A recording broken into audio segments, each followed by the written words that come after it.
Hello Philippines, hello world.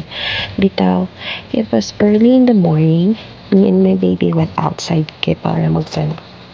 So, isa gina siya sa among routine sa akong baby daily, ang magsunbath. So, sunbathing has multiple health benefits, including vitamin D production and boosting our immune system. So, that's why it's very important pwede na sa baby. Kaya dapat napainitan gid siya every day.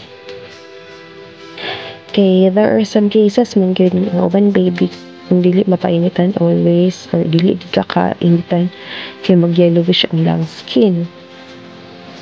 So, para malikayan na so ato din isabot sa baby every day.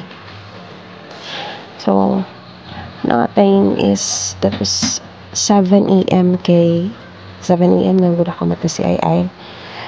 So, kaya pa din ako siya ng sunbath. But sometimes, mga 6 a.m. ang matanda na siya or 6 a.m. kaping sunbath na ako siya diretso. So, maarite guys. Thank you for watching. Bye-bye!